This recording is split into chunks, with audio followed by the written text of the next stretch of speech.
آپ آل اسحاق میں فضائل اور کمالات کے قائل ہیں اور ہیں، تو آل اسماعیل میں ہم دیکھتے ہیں حضرت اسماعیل نبی یعنی ابراہیم علیہ السلام، اسماعیل علیہ السلام، ان کے درمیان کوئی نبی نہیں، پھر سرکار، اور ادھر نبی در نبی در نبی، ایسے ہی ہے، اور نبیوں کا سلسلہ ادھر حجاز اور مکے کے قریب، جو خاندان مکے کے قریب ادھر نبوت نہ چلی، اور جو فلسطین بیت المقدس کے قریب ادھر نبیوں کا سلسلہ، تو کیا ادھر ہدایت کی ضرورت نہیں تھی، صرف ادھر تھی؟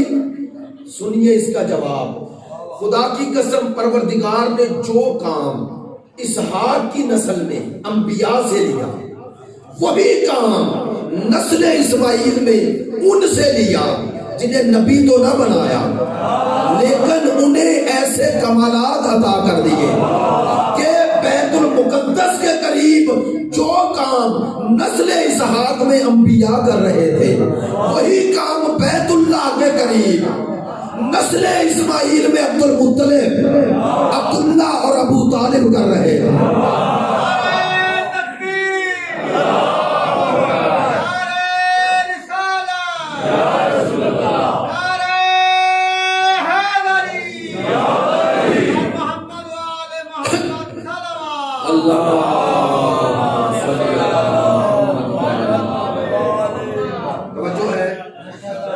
اب یہ سارا پہلو ذکر کیوں کیا؟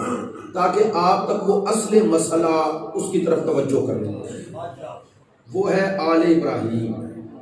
آل ابراہیم کو اللہ نے 3 چیزوں کا ذکر کیا قرآن مجید میں عطا، ایک کتاب، ایک حکمت، ایک ملک عظیم۔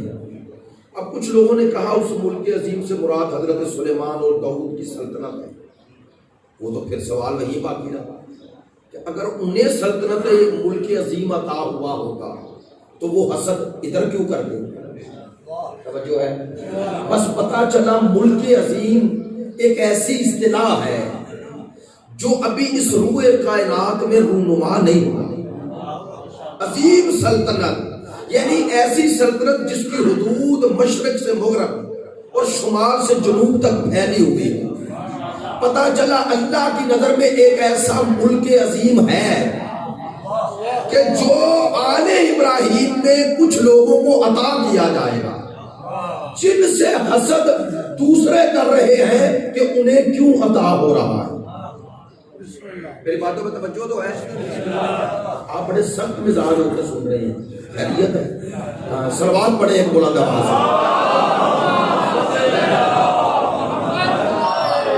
اصل میں مسئلہ یہ بھی نہیں ہے، ممبر پہ کہہ دیتا ہوں، اصل میں یہ 11 سفر سے لے کر 20 سفر تک آپ ماشاءاللہ اتنی مجالس، اور پھر ظاہر ہے علماء کو سننے والے لوگ مخصوص اور محدود اب ہونے تو نہیں چاہیے، میں یہ نہیں کہتا دوسرے نہیں سنتے ہیں، تو جس طرح آپ ان کو سنتے ہیں اس طرح وہ آپ کو سنتے ہیں، تو دونوں طرف ایک جیسا ہی ہے مسئلہ، تو لیکن وہ مخصوص اور محدود لوگ وہی سن کے بیچارے تھک جاتے ہیں، اور یہ ٹائم بھی ایسا ہے کہ جس نے اس مجلس میں آنا ہے وہ 6 بجے سے پہلے ہی بیدار ہوا ہے، کم از کم اس نے نماز پڑھی، اس کے بعد کچھ دوست میں چہروں سے بھی آشکار دور سے بھی آتے ہیں، لیکن آج چونکہ جلوس ہے اس لیے ذرا اس طرح، تو لیکن پھر بھی آپ کی ہمت ہے، حوصلہ ہے، تو صبح موضوع ایسا رکھنے کا مقصد یہ ہے کہ آپ کو سارے دن میں ایسا میسج دوں کہ جس پہ آپ سوچ سکیں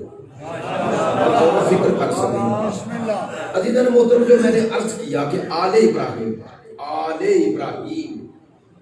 میں وہ آل اسماعیل سے ہی نسل چلی ہے، تو اب اسی لیے جب حضرت ابراہیم علیہ السلام وہ کعبے کو بنا رہے تھے نا، تاکہ دلیل بھی آپ کے پاس ہے، کعبے کو بنا رہے تھے تو قرآن نے چند دعائیں ذکر کی ہیں، حضرت ابراہیم علیہ السلام چند دعائیں، کعبے کو تعمیر، آپ جانتے ہیں جب طوفان نوح آیا تو کعبہ بھی بہہ گیا، ایسے ہی ایک جملہ کہہ رہا ہوں اگر متوجہ ہیں، اللہ کے قانون ایک جیسے ہوتے ہیں، ان میں شک نہ کیا کریں، نہیں توجہ، جب طوفان نوح آیا تو اللہ نے اپنے گھر کو بھی نہیں بچایا، یہ اللہ کا گھر تھا نا، کیوں نہیں بچایا؟ تاکہ تمہیں پتا چلے کہ جب میرا قانون اور وہ عذاب کی شکل میں آئے تو اللہ ہر وہ نعمت بھی چھین لیتا ہے جس کے ذریعے وہ عذاب ٹلنا ہے. سوچئے گا میں نے کیا کہا ہے. ہاں، جب اللہ کا عذاب آتا ہے تو وہ چیزیں خدا ہٹا دیتا ہے جن کی وجہ سے عذاب ٹلتا ہے. یعنی یہ اللہ کی ناراضگی کی آخری منزل ہے. توجہ ہے. وہ بزرگ کہہ رہے تھے قربتاً اللہ سنیں، تو قربتاً اللہ کا معنی ہوتا ہے توجہ کرنی ہے، اللہ کے لیے سننا. ٹھیک ہے نا. اب توجہ کریں.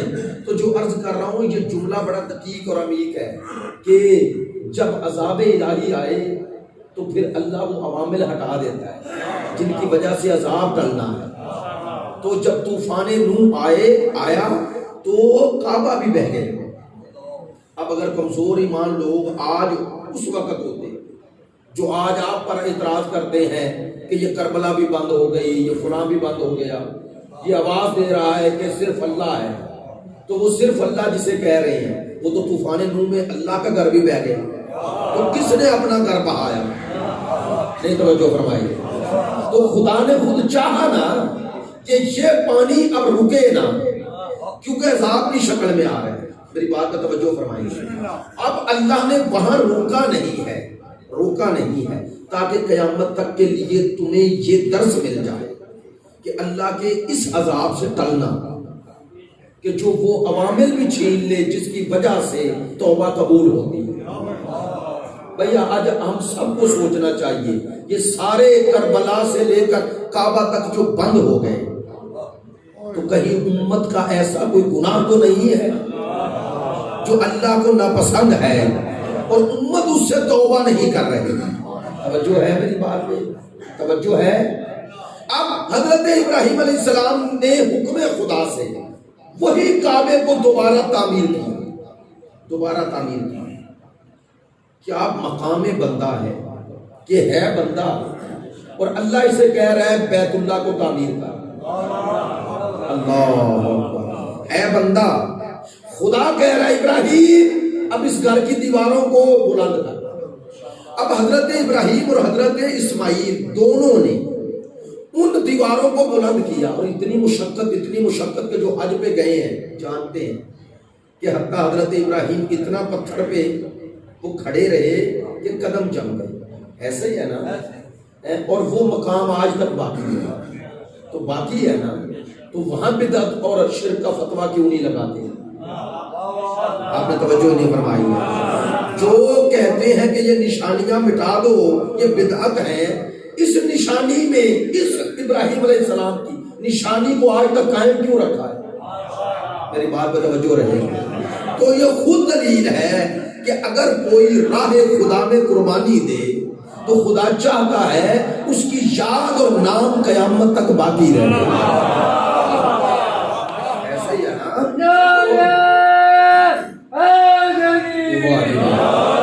جو ہے میری بات پہ.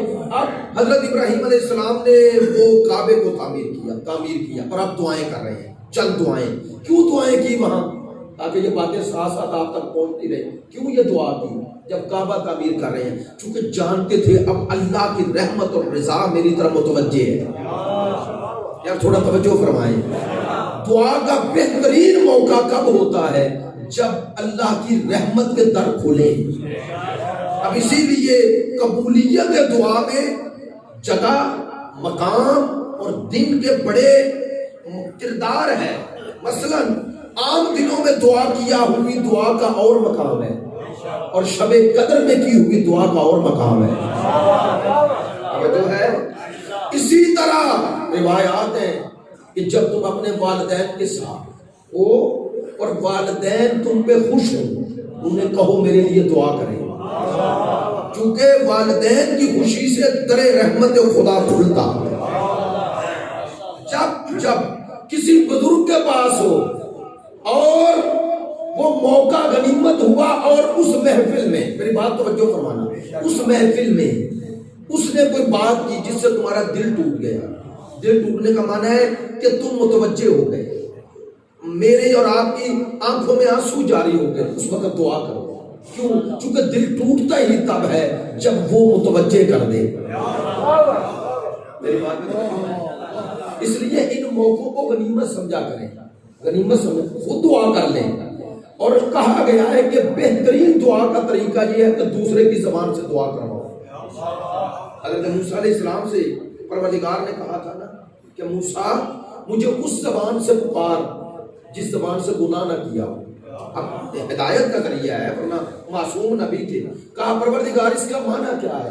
فرمایا دیکھو جو بندہ گناہ کرتا ہے، جو بندہ گناہ کرتا ہے وہ خود کرتا ہے نا، جب وہ دوسرے سے کہے گا میرے لیے دعا کر، میرے لیے دعا کر، تو جس کے لیے وہ دعا کرے گا اللہ کو یہ عمل پسند ہے، یہ کر رہا ہے دوسرے پہ احسان، تو اس کی دعا اس کے حق میں قبول ہونے سے پہلے خود اس کے حق میں پہلے قبول ہو جائے. اس لیے دوسروں کے لیے دعا کیا کریں، دعا میں خود غرض نہ بنا کریں. میری بات نہیں پہنچ، دعاؤں میں خود غرض نہ بنا کریں کہ میرے لیے دعا کریں، میرے لیے دعا کریں، میرے لیے دعا کریں. دوسروں کے لیے دعا کریں. یہ دوسروں کے لیے دعا نہیں، حقیقت میں آپ کے لیے دعا. ایسے ہی ہے، ہم اگر دوسروں کو اپنی دعاؤں میں شامل کریں تو کیسے ہو سکتا ہے آپ دوسرے پہ احسان کریں، پروردگار آپ پر احسان نہ کریں. یہ بڑا خوبصورت جملہ ویسے ہوتا ہے، بعض اوقات چلے ہم نہیں کہہ پاتے، یاد نہیں رہتا.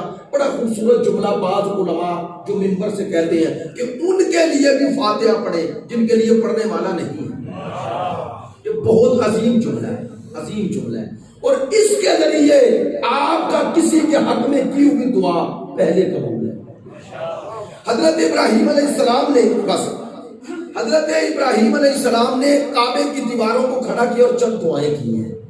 کیا دعائیں؟ پہلی دعا ربنا وجعلنا مسلمین لک، یا اللہ ہم دونوں باپ بیٹا کو مسلمان رکھنا. توجہ ہے.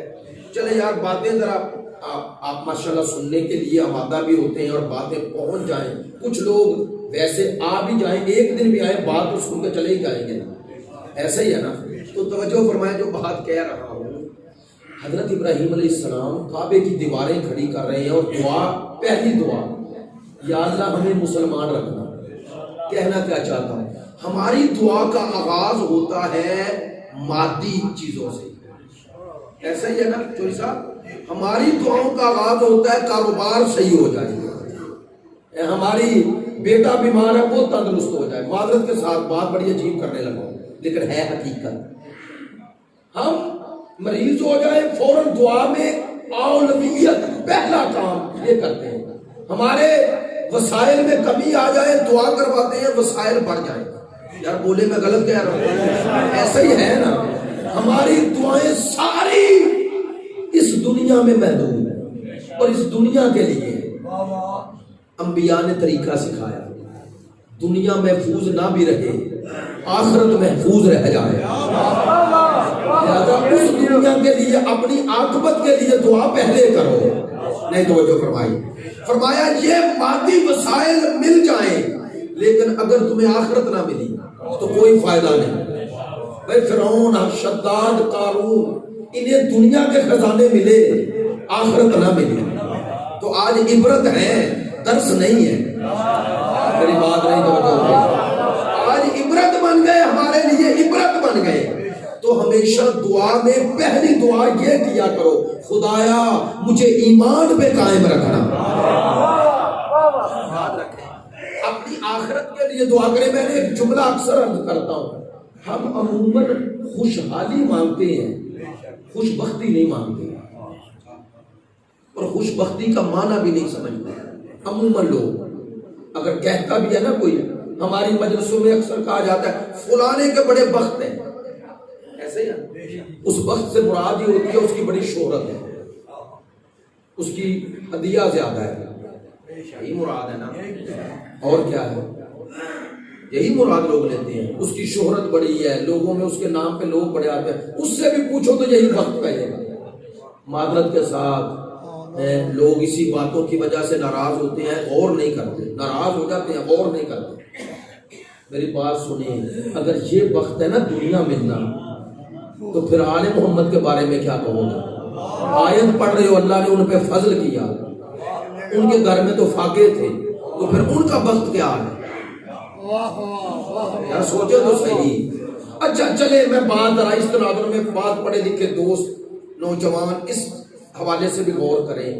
یہ جو چائنا والے ہیں، چائنا والے وہ خدا کو مانتے نہیں، تحریے ہے یعنی خدا کے بھی منکر ہیں. آج ایشیا کا ٹائگر انہیں کہا جا رہا ہے، ایسا ہی ہے. بلکہ کہتے ہیں اب تو پوری دنیا میں ان کی اکانومی اور وہاں کا لوگوں کا معیار زندگی سب سے بہتر ہو رہا ہے. چلیں ابھی چونکہ اس پیمانے پہ لوگ عموماً نہیں جانتے. یورپ میں جو لوگ رہ رہے ہیں، جو وہاں کے لوگ ہیں، ہم سے زیادہ ان کے پاس وسائل ہیں یا نہیں؟ یعنی کوٹھی کار بنگلے زیادہ ہے نا، ایسے ہی ہے نا. تو کم از کم یہ تو طے ہے نا کہ وہ سرکار دو عالم کو بھی نہیں مانتے. وہ حضرت عیسیٰ پہ رک گئے نا، تو وہ سرکار کو نہیں مانتے، سرکار کی آل کو کیا مانیں گے؟ لیکن دنیا تو انہیں بھی ملی ہوئی ہے، تو ان کا وقت کیا ہے؟ دنیا کے جو 7 بڑے سرمایہ دار ہیں ان میں ایک بھی مسلمان بھی نہیں، شیعہ تو دور کی بات، ایک مسلمان بھی نہیں، یہودی ہیں سارے. تو کیا ان پر اللہ کا وقت ہے؟ بولے تو صحیح، اسے وقت کہتے ہیں. وقت ہے کیا؟ وقت یہ نہیں ہے دنیا مل جائے، وقت یہ ہے کہ خدا مل جائے، معرفت خدا مل جائے، ان کی محبت مل جائے جن کی محبت خدا کی محبت ہے. ہم اس پہلو سے سوچے نا تو پھر پتا چلے کہ آل محمد کی ولایت و اطاعت و محبت و معرفت کتنی بڑی نعمت ہے. نہیں لیکن سوچا نہیں جا سکتا کیونکہ یہ سوچنا مشکل ہے، دنیا چھوڑنی پڑتی ہے. بھئی لوگ مجلس سے لے کر اب سننے والوں تک، سنانے والوں تک، پڑھانے والوں تک سب پہ دنیا چھا گئی. وہ اول و آخر دنیا، اول و آخر دنیا، اول و آخر دنیا. تو اس میں وقت کا پتہ کیسے چلے؟ اس میں وقت کیا ہے یہ کون کہے گا؟ اور کیسے کہے ممبر پہ بیٹھ کر؟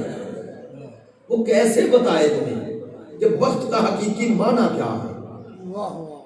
آل محمد کی 3 دن کی بھوک اور پیاس پڑھنا آسان ہے اور اس میں زندگی گزارنا مشکل ہے.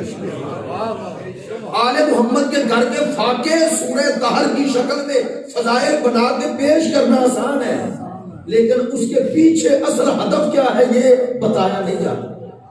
آپ سورہ دہر پڑھیں، اسے سورہ انسان بھی کہتے ہیں. پروردگار نے آل محمد کے خلوص اخلاص کی آخری حد بیان کی ہے.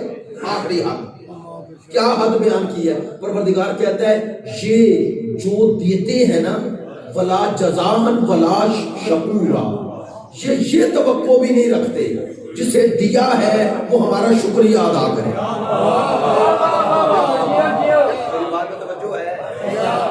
یہ توقع بھی نہیں رکھتے کہ انہیں دیا ہے تو یہ ہمارا شکریہ ادا کرے اور کوئی جزا بدلے میں دے. یہ ہے آل محمد کا اللہ پر ایمان. میں نے روایات میں پڑھا ہے کہ بی بی دو عالم نے حضرت فضہ سلام اللہ علیہا، ان کو بھی سلام اللہ اس لیے کہہ رہے ہیں کہ ساتھ شامل ہیں اس سلام والوں کے، ان سے کہا کہ جب دینا نا یہ فقیر مسکین اور یتیم کو جب دینا تو اس کے چہرے کو نہ دیکھنا، بلکہ یہاں تک پڑھا کہ خود بھی سامنے نہ جانا. نہیں توجہ، خود بھی سامنے نہ جانا. کیوں؟ تاکہ انہیں یہ بھی پتا نہ چلے دینے والا تو نبی کا گھر ہے، دیا کس نے ہے، تاکہ کل وہ سامنے آئے تو شرمندگی کا احساس ہو. یہ ہے آل محمد کی نظر میں انسانوں کی عظمت اور خدا پر ایمان. یہ کہاں اور مجلس کا وہ معیار کہاں؟ کیا میرے پاس پیسہ آ گیا ہے تو میں نے پیسے کے زور پہ مجلس کروانی ہے؟ ایسے ہی میں نے کیا کرنا ہے اور ہم نے گلے اور شکوے کرنے ہیں، ایسے ہی ہے. کہا جاتا ہے اب اکثر جگہ پہ جاتے ہیں بیچارے بزرگ ہیں علماء کے لیے کوشش کرتے تو بعض اوقات وہ کہہ بھی دیتے ہیں بیچارے غصے میں دکھ میں تکلیف میں کہہ دیتے ہیں، کہتے ہیں جی کیا کرے گا، ہمارے گھر میں ہمارے لیے مزاحمت شروع ہو گئی، گھر میں مزاحمت شروع ہو گئی. تو یہ ہوا کیوں؟ چونکہ جب انسان وہ فضا میں آتا ہے نا، فضا میں خاص فضا میں اس فضا سے نکلنے کے لیے اندر جرأت چاہیے، اور وہ جرأت آتی ہے جب بندے کو خدا پر یقین ہو جائے۔ نہیں، سب سے بڑا خول انسان کے لیے خول ہے، یہ خول، اس خول میں جو بند ہو گیا، کس خول؟ شہرت کا خول، واہ واہ کا خول، اپنی پذیرائی کا خول، اسے توڑنے کے لیے اندر کی مضبوطی چاہیے۔ اور وہ مضبوطی آتی کیسے ہے؟ بڑی آسان ہے، بڑی آسان ہے۔ بندہ غور کرے جو کر رہا ہوں اس کرنے کے پیچھے ہدف کیا تھا، ہدف کیا تھا۔ اگر یہ غور ہو جائے پھر بندے کو کسی کی پرواہ نہیں ہوتی۔ مثلا اگر کسی کا ایمان ہو جائے، ایمان ہو جائے کہ اس کے ہاں گنا نہیں جاتا، تولا جاتا ہے، پروردگار کی نظر میں گنا نہیں جاتا، تولا جاتا ہے، کیا مراد؟ اللہ کثرت عمل نہیں دیکھتا، اللہ نیت عمل دیکھتا ہے۔ اگر یہ یقین ہو جائے کہ وہ نیت دیکھتا ہے اور نیت کی بنیاد پہ جزا دیتا ہے، نیت کی بنیاد پہ جزا دیتا ہے، کثرت اور قلت کی بنیاد پہ جزا نہیں دیتا۔ چلو یار متوجہ ہیں، یہ جملہ آپ لے بھی لیں اور اسے دلیل کے طور پر بھی ذکر کر سکتے ہیں۔ ہم بعض لوگوں کے خطبوں جمعوں میں سنتے ہیں کہ فلاں نے پورا گھر دے دیا، فلاں نے آدھا گھر دے دیا، سنا ہوا یا نہیں؟ سنا ہے نا؟ تو ہم کہتے ہیں ہمیں نہیں پتا یہ ہے یا نہیں، لیکن قرآن کی ایک آیت تو ان کے حق میں دکھاؤ۔ توجہ نہیں فرمائی بھائی، جس نے پورا گھر دیا، بس بھائی بس، جس نے پورا گھر دیا، پورا گھر دے دیا، دوسرے نے آدھا گھر دے دیا، اللہ نے ایک آیت نہ اتاری اور ایک گھر سے 6 روٹیاں گئی اور 30 آیتیں اتر آئی۔ تو اللہ کے ہاں اگر اس نے دیا بھی ہو، ہمیں نہیں پتا دیا ہے کہ نہیں، لیکن علامہ نقل کا پیارا جملہ کہتے ہیں اگر دیا بھی ہو، اگر خلوص ہوتا تو وہ ضائع نہ کرتا۔ میری بات نہیں پہنچی ہے بھائی، آپ اس کا انکار نہ کریں لیکن اس پر اللہ کی طرف سے کچھ جزا کو دکھائیں، ایسا ہی ہے نا؟ تو اگر دیا بھی ہو تو دینے کا جو مقصد تھا وہ اسے تو پتا تھا، تو یہ 6 روٹیوں کے بدلے 30 آیتیں اتار کے بتایا کہ میرے ہاں تولا نہیں جاتا، گنا نہیں جاتا، تولا جاتا ہے، تاکہ دنیا کو پتہ چل جائے عمل انجام دینے میں خلوص شرط ہے، تعداد شرط نہیں، تعداد شرط نہیں۔ اور ہو کربلا والے اور دیکھیں اکثریت کی طرف، ہوں کربلا والے اور دیکھیں اکثریت کی طرف۔ اگر اکثریت کو ہی دیکھنا تھا تو پھر 72 کے پیچھے کیوں چلے ہو؟ میری بات نہیں پہنچی ہے۔ میں یہ نہیں کہتا کہ پیغام دوسروں تک نہیں پہنچنا چاہیے اور آپس میں برادرانہ ہو، لیکن میں بات اور زاویے سے کر رہا ہوں۔ میں کہہ رہا ہوں مجلس برپا کرنے والے کا مطمع نظر یہ نہیں ہونا چاہیے۔ جب تک یہ مطمع نظر رہے گا وہ بلیک میل ہوتا رہے گا، بلیک میل ہوتا رہے گا، اور اسی بلیک میلنگ سے دوسرے کو فائدہ ہے، اسے کوئی فائدہ نہیں۔ ذلت کی انتہا پہ انسان کو شہرت لے جاتی ہے، ذلت کی انتہا پہ، ذلت کی انتہا پہ۔ میں لفظ ذلت جان بوجھ کے کہہ رہا ہوں، ممبر پہ کہہ رہا ہوں، اور میں پورے پاکستان میں الحمدللہ 4 صوبوں میں جا چکا ہوں، رحیم یار خان سے لے کر اٹک تک کوئی ضلع تحصیل ایسی نہیں جہاں بندہ حقیر کو جانے کا اتفاق نہ ہوا۔ اور یہ باتیں جو کر رہا ہوں کوئی ایسے ہی تھوڑا کر رہا ہوں کہ کوئی سنتا نہیں ہے۔ الحمدللہ G9 کے اسلام آباد سے لے کر لاہور تک بڑے سے بڑے اشرے پڑے ہیں۔ اس وقت اس دفعہ بھی ایبٹ روڈ سب سے بڑا اشرہ ہے لاہور میں، وہ میں نے پڑھا۔ میں باتیں یہ اس لیے نہیں کر رہا کہ مجھے کسی سے حسد ہے، مجھے کسی سے، میرے پاس تو ٹائم نہیں ہے۔ 3 خمسے میرے بیک وقت آج چل رہے ہیں، 1 محرم سے لے کر 8 ربیع الاول تک، روزانہ 3 مجلسیں ہیں میری، روزانہ۔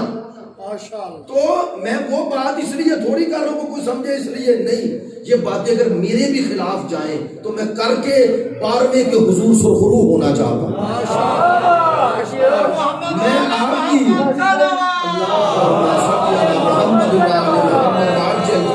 توجہ فرمائیں، یہ باتیں بھی آپ کے فائدے میں کر رہے ہیں، میرا فائدہ کیا ہے اس میں؟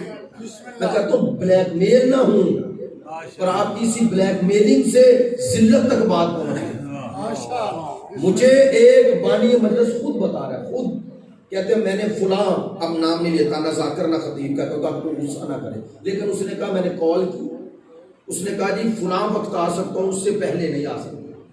تو کہتے ہیں میں نے کہا کہ آپ نے فلاں مثلا زیارت برآمد کرانی ہے، اس نے کہا نہیں، تم نے مجھے کہا تھا کہ زیارت سے 2 بندے پہلے پڑھائیں گے، اب زیارت کہہ رہے ہو تو اتنا ہدیہ ہوگا تو زیارت برآمد کراؤں گے۔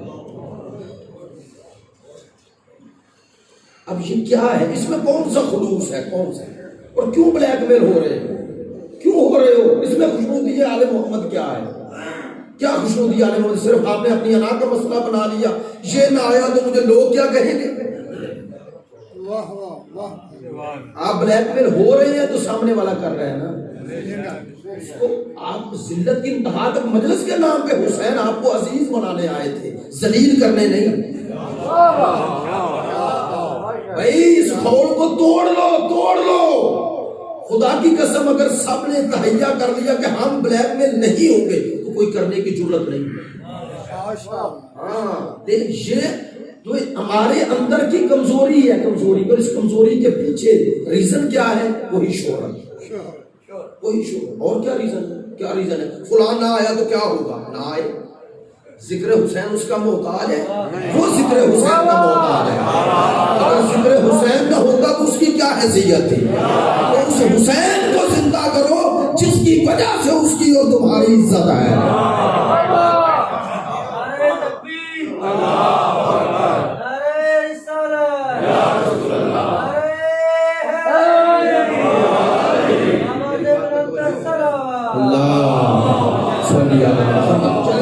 آج چونکہ جلوس بھی ہے اس لیے آج بات ایک آپ کی خدمت عالیہ میں عرض کر دوں کہ یہ دعا کا وقت تھا۔ ربنا وجعلنا مسلمین لک، پہلی دعا حضرت ابراہیم، مجھے اور میرے بیٹے کو مسلمان رکھنا۔ دوسرا، مجھے اور میرے بیٹے کو بت پرستی سے بچانا۔ تیسری دعا کہتے ہیں ربنا، بھائی توجہ رہے گی، اب آپ کو نتیجہ دے رہا ہوں، ربنا وجعلنا من ذریتنا امتا مسلمتا لک، اور یا اللہ میری ذریت میں ایک مسلمان گروہ قیامت تک باقی رکھنا۔ یہ روایت نہیں آیت ہے، روایت نہیں آیت ہے۔ اور ابراہیم علیہ السلام دعا کر رہے ہیں اور کھڑے ہیں کعبے کے پاس۔ چلے اور بات بھی تاکہ دلیل میں مضبوطی آ جائے، جب یہ دعا کر رہے تھے نا اس وقت ابھی حضرت اسحاق پیدا نہیں ہوئے۔ ہائے ہائے، تو جس کی ذریت میں مسلمان گروہ باقی رہنے کی دعا کر رہے تھے وہ تو وہی بیٹا ہے نا جو ساتھ ہے۔ کاش میری بات پہنچ جائے۔ اور کہہ رہے ہیں اس کی ذریت میں ایک مسلمان گروہ رکھنا، جانتے تھے سب نہیں رہیں گے قائم، تو بتا رہے ہیں انہی میں سے ایک گروہ رہے۔ امت کا معنی ایک ایسا طبقہ ہر دور میں میری ذریت میں مسلمان رہے۔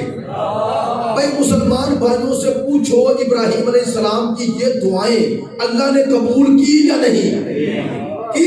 چلے اگلی آیت پڑھتا ہوں جو آپ کے لیے مضبوط ترین دلیل بن جائے۔ پہلی دعا ہم دونوں باپ بیٹا کو مسلمان رکھنا، دوسری دعا ہمیں ہمیشہ بت پرستی سے بچائے رکھنا، تیسری دعا میری ذریت میں مسلمان گروہ باقی رکھنا، چوتھی دعا ربنا وابعث فیہم رسولا، اور اسی ذریت میں وہ رسول بھیجنا، اسی ذریت میں وہ رسول بھیجنا جو تیری آیات پڑھے۔ یہ 2 مسئلے حل ہو گئے۔ ایک تو ابراہیم علیہ السلام نے دعا کر کے بتا دیا کہ کہیں اور اسلام رہے نہ رہے میری ذریت میں رہے گا، اور یاد رکھو کہیں اور مسلمان نظر آئے نہ آئے ایک نبی جس پشت میں رہے گا وہاں اسلام ختم نہیں ہوگا۔ یعنی اب میرا رسول جس آغوش میں پلا وہ بھی مسلمان، اور جس رحم میں رہا وہ بھی مسلمان۔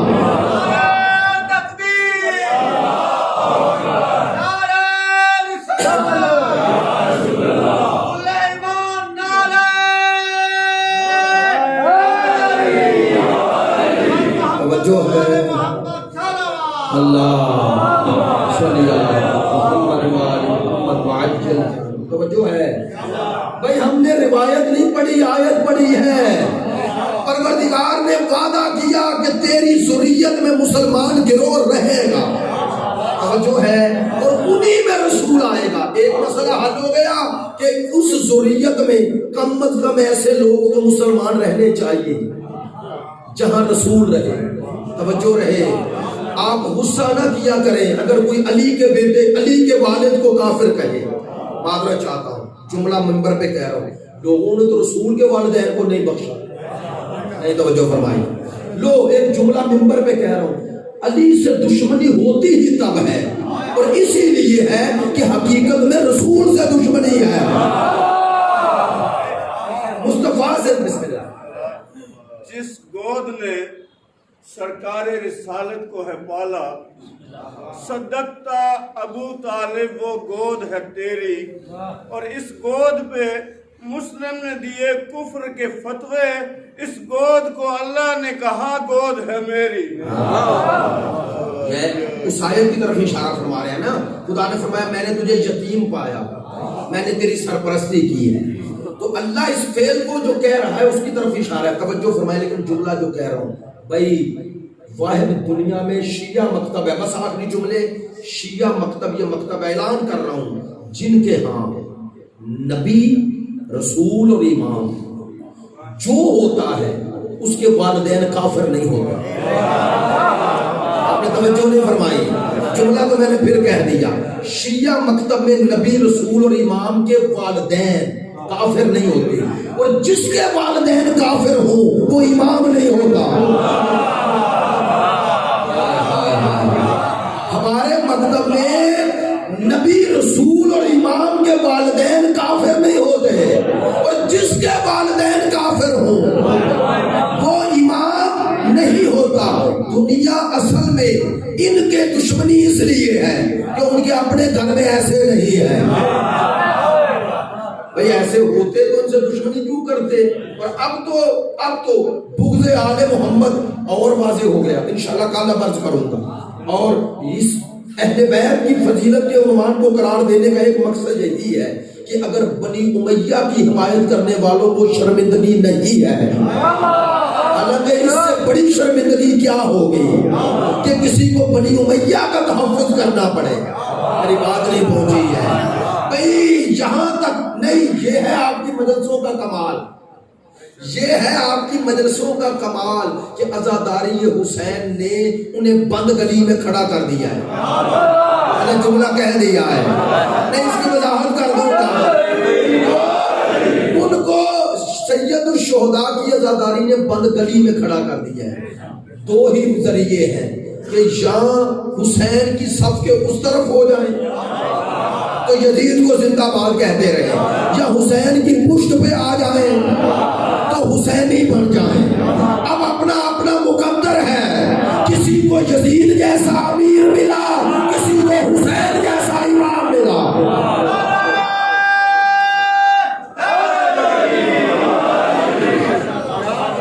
میں تو اس اللہ کی تقسیم میں فخر ہے اور انشاءاللہ اس کی وضاحت عرض کر دوں گا۔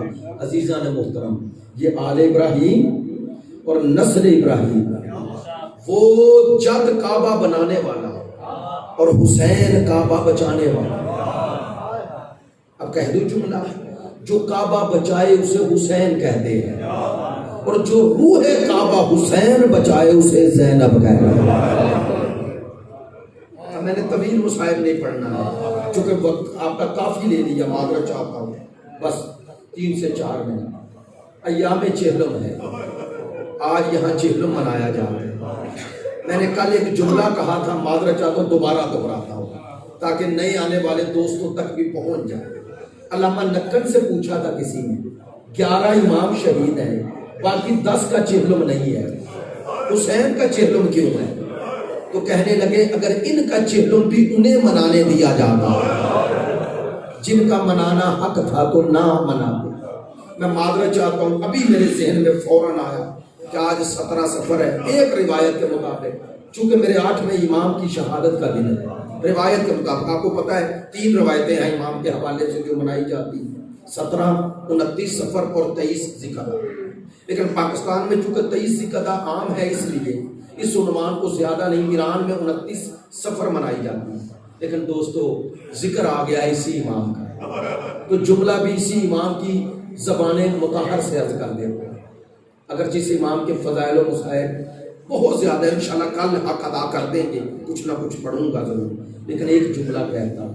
میرے امام کے پاس صحابی آتا ہے، نام ہے ریان ابن شبیب، ایسے ہی امام کے پاس آیا تو امام سیاہ پوش ہے، امام نے سیاہ کپڑے پہنے ہوئے ہیں، تو دیکھ کے یہی کہا تھا نا، مولا میں تو مبارکباد دینے آیا ہوں اور آپ نے سیاہ کپڑے پہنے ہوئے ہیں۔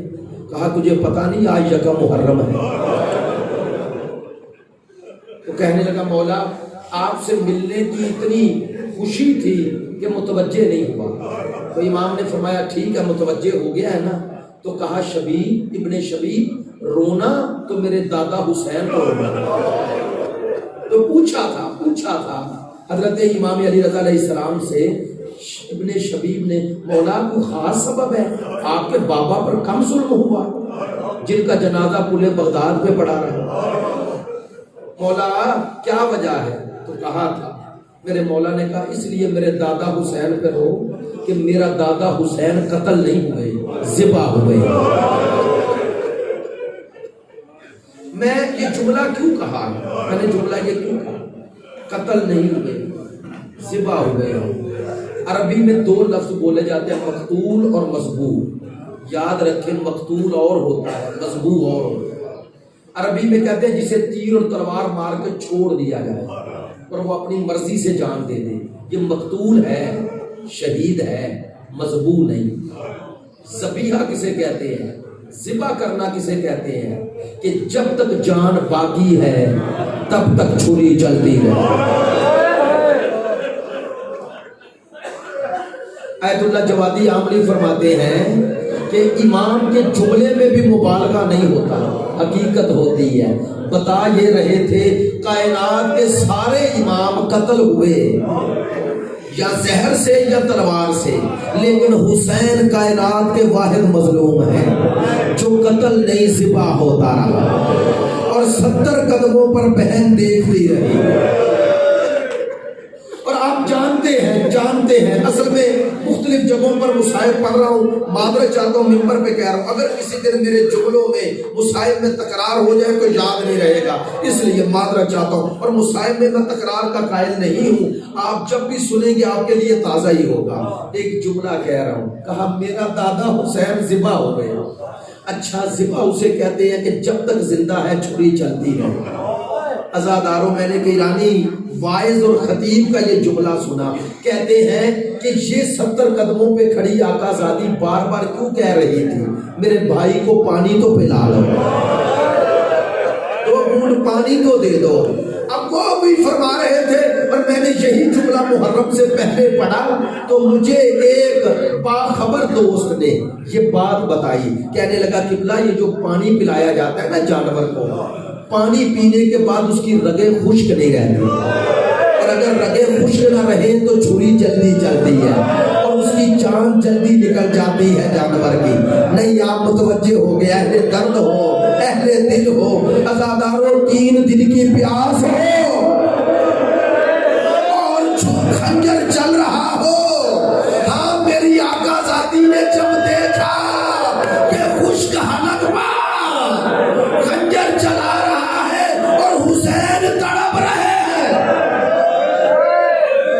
حسین تڑپ رہے ہیں۔ عزاداروں میں ایک جملہ ہر سال کہتا ہوں لیکن وضاحت کبھی نہیں کی اور نہ کروں گا۔ علامہ مجلسی نے لکھا یہ قاتل حسین شمر ملعون، اس ملعون نے 2 ایسے کام کیے ہیں جو بطول کی بیٹی کو قبر تک نہ بولے۔ کیا 2 کام کیے؟ ایک کام اس نے اپنے نجس ہاتھ سے کیا، ہاں وہ نجس ہاتھ سے جو کام کیا ان پاکیزہ زلفوں کا۔ دوسرا کام بتاتا نہیں ہے تو پھر بھی اشارہ کر دیا نا، میں ہر سال صرف وہ عربی کے جملے پڑھتا ہوں اور اشارے میں گزر جاتا ہوں۔ کہتے ہیں دوسرا کام علامہ مجلسی لکھتے ہیں اس ملعون نے یہ کیا وَوَضَعَ رِجْلَيْهِ عَلَى صَدْرِ الْحُسَيْنِ، اس نے ایسی جگہ پہ نجس قدم رکھا کہ بطول کی بیٹی تڑپی، کہا یہاں قدم نہ رکھ، اس جگہ کو کبھی رسول بوسے کبھی بطول بوسے۔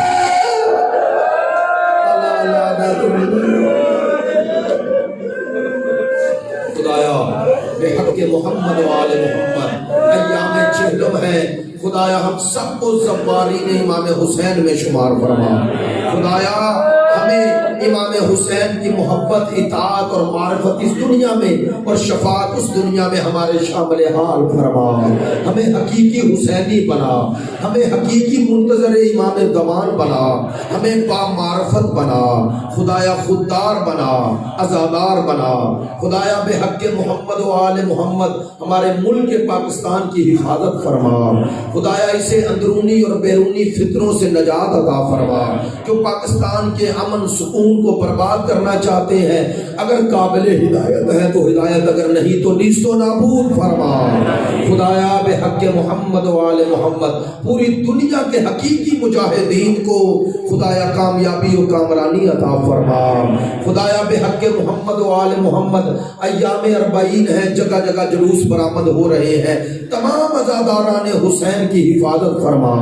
خدایا ان تمام سیکیورٹی اداروں کی جو عزاداری کی حفاظت پہ معمور ہیں، خدایا ان کی حفاظت فرما۔ خدایا بے حق محمد و آل محمد ہم سب کو زیارت کربلا و نجف و قم و کاظمین عطا فرما، حج و عمرے کی سعادت نصیب فرما، بے حق محمد و